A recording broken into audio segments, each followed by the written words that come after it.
So greetings and welcome back to my YouTube channel. This is the Wild Treasures of an Outdoorsman YouTube channel, and my name is Peter Updike, and tonight we're going to talk about my quota turkey hunt in the Ocala National Forest. It was an eventful hunt, and I thought it was worth sharing. I've got some tips for you that I might have discovered along the way that maybe I didn't think about, and so this is the way the hunt unfolded.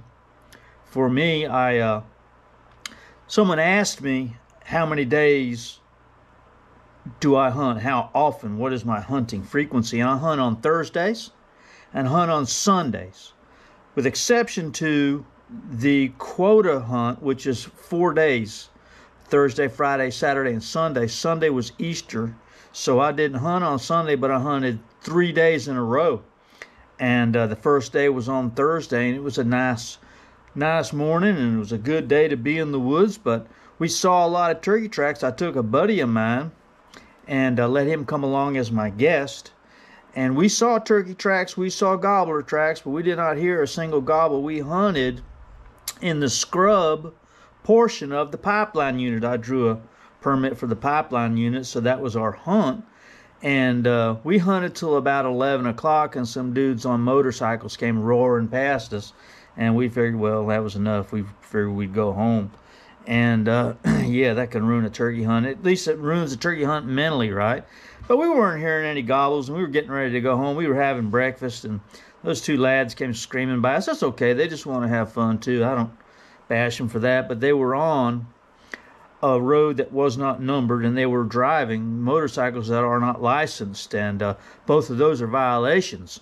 So, yeah, next time you're in the forest, be aware those guys kind of ride wherever they want, and it's a sore spot for me. But anyway, no harm, no foul. They didn't mess up my hunt. We were headed home, and that was Thursday. And then Friday, I hunted in the swamp of the Ocala National Forest. Now, there's a lot of swamp that gets unhunted in the Ocala National Forest. A lot of it is in the Church Lake unit. Lake Delancey unit way up by Rodman. Now, the Church Lake unit has swamp on the Ocala River, and the Church Lake, Lake Delancey unit has it up by Rodman Reservoir, and and of course over by the St. Johns River and the Ocala River, and then the St. Johns and the pipeline unit, and then in the pipeline unit there are these sparse little places that have bay tree swamp, bay tree head habitat, and they're not the cypress swamp like maybe you might be accustomed to. They are very wet, and it's palmetto, and it's again it's a bay tree habitat, and I had decided to hunt a spot that I was very aware of but never hunted before. I always wanted to deer hunt it, but they dog hunt the tar out of it, so I never deer hunted it either, but I thought I would go and give those turkeys there a try.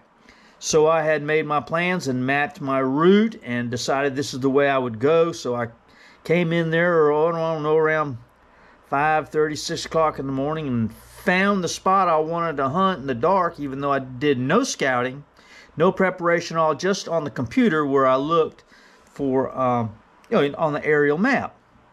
And I made it there, and that was my spot, and that's where I decided to walk. But the road, the path that I was going to hunt led back to the highway, and the road noise was just unbelievable. It was Highway 42, right? And the road noise was unbelievable. I hunted for about 30 minutes. I did a little calling, saw a few tracks, but decided the road was working against me. So I decided to go back to the truck and drive further up into the forest away from the road. And then I had passed a couple other hunters. Now, this is what was going on. They were hunting it ahead of me, but they were hunting before work. So I was passing them. This is a speculation on my part. They were hunting and early in the morning trying to get birds off of the roost and then racing to work. So it was about an hour after daylight. And I passed them, and I've kind of come to that conclusion, and that's what was happening. Anyway, I drove further and deeper in until I found another little trail or crossroad. So I parked the truck. No one was parked there. I didn't know where that trail or crossroad went. I just kind of ventured off, and right away I started seeing a lot of turkey tracks, man. I started seeing a lot of turkey tracks, and I started seeing dust bowls, and I started seeing hen tracks, and I thought, wow, man, this is pretty good. So I followed a little ways, and I found a place to set up. So I set up, and I started calling. And I called for about 10 minutes, and right away I heard a bird gobble. And it sounded like he was directly behind me, so I just kind of sat tight and waited a little while, and I called again. I heard that bird gobble again. So I sat tight and waited, and all of a sudden I called in a hen. A hen came trotting by, and she was call and yelp and purr and cluck, and then another gobbler sounded like he was back towards the truck, and he started gobbling. Well, I sat there for a while and did not hear any more gobbles for, I don't know, about 30, 40 minutes. Began to wonder what was going on. So I broke out my slate call, and I gave some aggressive calls, and then I heard a double gobble, which sounded like it was a long ways away, back towards the truck. And then every now and then I would hear what I thought was a gobble. Well, that kind of got my curiosity, so I thought, well, you know what, I'm going to go back to the truck and I'm going to give it a listen. I wasn't that far from the truck. I was probably only, a 5-minute walk. I don't know how far it is. It was a 5-minute walk back to the truck. And I got back to the truck, and lo and behold, on the other side of the road in one of those, what I would call a bay tree swamp, was 2 gobblers sounding off, holy smokes, right there by the road. So, I found access. It was real thick and dense, but once you got into that bay tree habitat, it opens up ferns and open areas, grassy areas, beautiful habitat. But I had to get through some palmettos, and I had to get through some head-high cover to get to where I could find a spot to call. So I pushed on through, and man, they were close. They were really, really close. And I was excited. I was pumped. I found a spot as quickly as I could, and I sat there for, I don't know, maybe 2 or 3 minutes, and then they were sounding off no more than 100 yards away.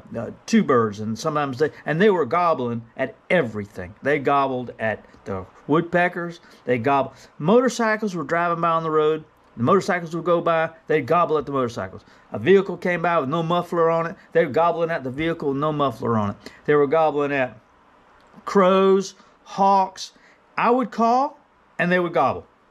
So I sat there for, I don't know, 15, 20 minutes, listening to them gobble, calling. And of course, I tried not to call too aggressively, try not to get too carried away with my calling. And they gobbled almost every time that I called. But after 30 minutes, I realized they were walking back and forth down in that bayhead. And the one gobbler would leave and then come back. Leave and then come back. The other gobbler was walking side to side. And they would never come into the call. 9 o'clock turned to 10 o'clock. 10 o'clock turned to 11 o'clock. 11:30, we went from 67 degrees to 87 degrees, and the sun was beating down, and those birds were still in there gobbling. I thought, oh man, what can you do? So eventually, I left those birds gobbling. I don't know what else I could have done, but I had made a plan for the next day, and then realized that as I was leaving, there were several. I didn't see it when I went in, but as I was leaving, there were several turkey blinds that someone had made with pond fronds that I saw on the way out. And then I just kind of realized that, well, someone will probably be back here. Those other fellers that I had passed on the road were probably hunting at the guys that went to work. And maybe they were on those birds, maybe they weren't. I don't know. But I decided not to hunt that the next day just because that someone was hunting there previously. And I saw those turkey blinds, and I gotta leave it to them. I had a chance at those birds. They gobbled. They were probably call shy from the previous hunters. Who knows? When birds don't want to come in, it's very frustrating, and it's very difficult to hunt through that and get over it and move on. But that was my hunt. That was Friday. And then I hunted Saturday. Now I hunted the same swamp, but I hunted it around on the other end. And I came in from the north and then walked south. And I walked 4 miles. I walked 4 miles of sandy road that worked the edge of that bay tree habitat. And I saw turkey tracks with every footprint that I put down. Every step I made, I saw turkey tracks. I saw hen tracks, I saw gobbler tracks, and I saw dust bowls. Little dust bowls in the sand where the turkeys get down in that sand and they dust up and create this smoky atmosphere where they dust themselves with the sand. And yeah, I saw that the road was full of those. And I walked that full 4 miles down and 4 miles back, and I did not hear a single gobble. I did some locating call with my crow call. I set up twice and yelped and made a good effort on that final day. And it was probably, as the crow flies, probably 3 or 4 miles from where that the other location was that I was hunting. Same basic swampy area, but 3 or 4 miles further down. And I did not see any other hunters. There were no other hunters in the area where I was hunting on that final day. But I enjoyed it. I had a great hunt. I executed a good hunt each day, and it was my best effort. And I got into some gobbling turkeys. I was in Richloam and got into some gobbling turkeys, and went back. Did not hear any gobbles, but I was sitting with my back to the tree. Now my strategy is to sit with my back to the sun if I can, with cover behind me, so nothing can really sneak up behind me like a turkey. I don't like a turkey that can come in behind me. And I like to be facing the area where I anticipate the bird to make his appearance should he come to the call. And I was sitting there with my back to a tree, with my back to the sun, with my back to heavy cover, and kind of fell asleep there for a little while, dozed off, and then I woke up and I heard a little something, and coming through that gallberry, that was head-high gallberry, and as thick as a Brillo pad, come this wild hog. And man, that thing come right up to me, and when he did, man, it scared me spitless. Boy, I jumped up, and that hog, he seen me, and he went, and he went running off. And yeah, what a great time. Anyway, that's my wild hog story. That happened at Richloam the last time I hunted it. So I'm planning on going back, and my strategy is going to change a little bit.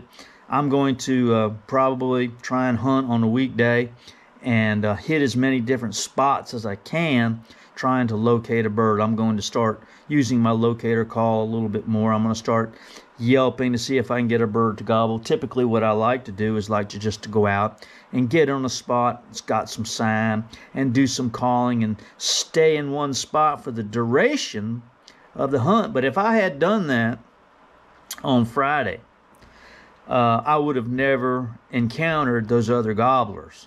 If I hadn't have decided, well, the road noise is too much, I'm going to get away from the highway, hopped in my truck, and gone to, the next location where I was comfortable getting out and hunting. Well, when I finally got down there, I didn't hear no more traffic, and it was quite a pleasant spot. And then, lo and behold, there were those gobblers in there. Even though it did not transpire into a kill, it was still an eventful hunt, and I really enjoyed doing that. So that was my Ocala National Forest. I don't know if they got another hunt. I think there's one more hunt in Ocala for quota permits. Those birds are still gobbling when I left them, and I don't know if you can call those birds in. Maybe somebody else can. I hope so. All right, that's my Ocala National Forest quota turkey hunt update report. I hope you're turkey hunting. I hope that you've heard some gobbles. I even hope that you've got your bird, and yeah, I hope you get another one. So love you guys, and we'll talk to you soon. See ya. Bye.